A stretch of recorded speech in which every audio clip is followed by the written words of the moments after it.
if someone works and pays taxes here, it is not unreasonable. We should help them out. So this is not a right that they've acquired from paying taxes. It's actually a mark of generosity on the part of the British state and the British people.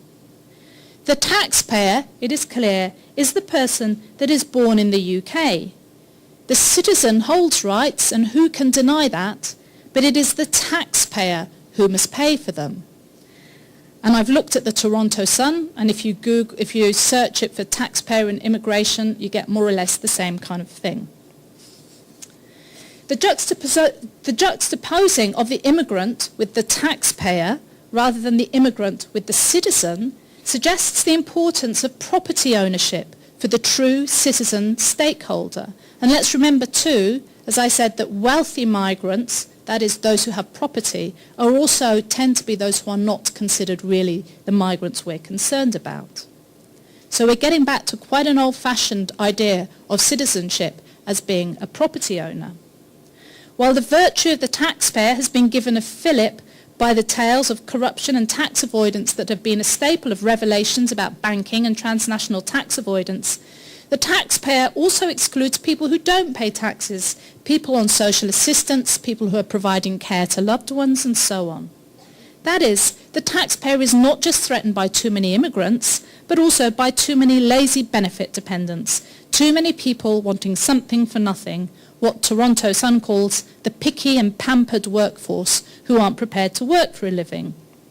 Another quote from that fine organ: "If you don't want to take just any old job that comes along, if you don't want to demean yourself with a position that doesn't match your training, if you don't want to move, fine, that's your choice. Just don't expect the rest of us to pay to keep you in your preferred lifestyle." There's another interesting point here. The problem with the migrant, in contrast to the national, is precisely that they are prepared to work in positions that don't match their training and to take whatever comes along. And the problem is they move too much, in contrast to the national, who is presented as not moving enough. This is evident in Canadian debates, but also in the UK. The benefit dependent is just not refusing to move to a different region, but also they won't even, the depiction is, get out of their housing estates or go to the next town to find a job. In the same way that the non-citizen is too mobile, the failed citizen is not mobile enough. The national and regional labour market is presented as a space of privilege for citizens where jobs are preserved for them. But the scale of the national and the regional is also disciplinary, the area within which one is compelled to search for work, despite the requirements of social relations and the tug of responsibilities and love. The politics of mobility need to take in the mobilising and immobilising pressures enacted by immigration and welfare benefits on both non- and failed citizens. The scale of the national is disciplinary, and the association between immigration and benefits does not simply come about from the implication that sharing with more people means a smaller pot for everyone. I don't know about Canada, but in Britain, the statements about preserving the welfare state for the British typically are a prelude to swinging cuts and massive changes and harshness on welfare benefits. In Cameron's latest speech on immigration and welfare benefits, he tried to get the audience, put on those immigration rose-tinted spectacles, and claimed migrants were attracted by Britain's generous welfare system. Now, generous is certainly not how it was being described the following week, when government changes meant that, among other things, thousands of the most vulnerable claimants who claim for emergency assistance were given food vouchers, controlling access to alcohol, cigarettes, and all non-essential food items.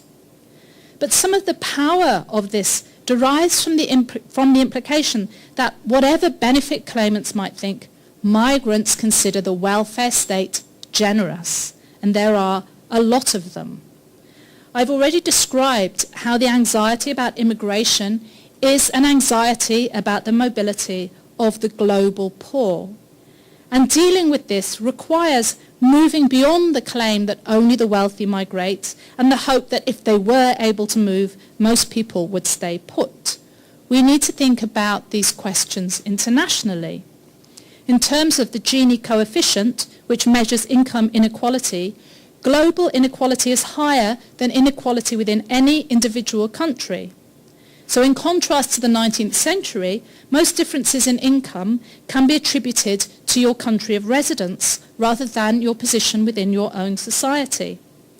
Even if individual incomes within countries were equalised, global inequality would be reduced only marginally, far less than if all the mean incomes of all countries converged while leaving income inequality within every country unchanged.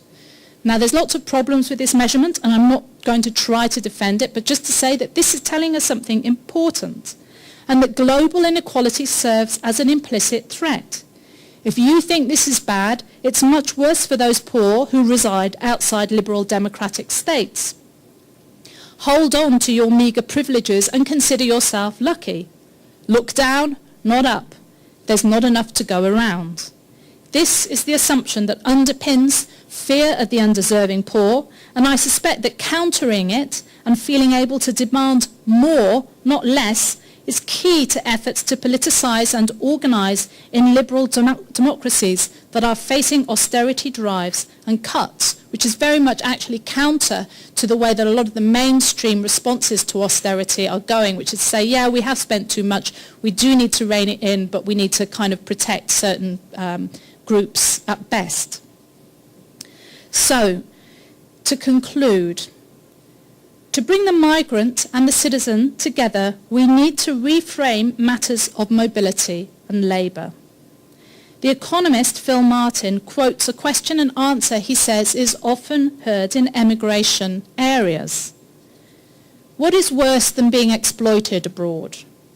Not being exploited abroad. But actually, the original observation by Joan Robinson in 1962 was, and I quote, "The misery of being exploited by capitalists is nothing compared to the misery of not being exploited at all." The choice to be exploited and its associated misery is not confined to migrants.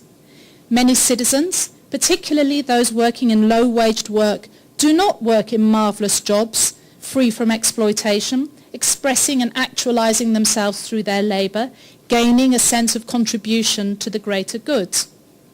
Similarly, while migrants struggle to have their family relations, including heterosexual marriage, recognised and respected, the relational possibilities for all of us, migrants and citizens, are heavily constrained by ideals of heteronormativity, monogamy and exclusion, which is not to deny that to be able to work in a job, to be acknowledged as a monogamous partner, to vote or stand in an election are precious rights for those who are denied them, and their recognition can change lives.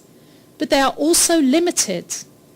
Recognising simultaneously the artificiality and the consequences of categorising of people into migrants and citizens reveal the politics of migration are far broader than immigration policy. No set of border controls has ever worked to fully contain people's desire and need to move. In this sense, national borders are a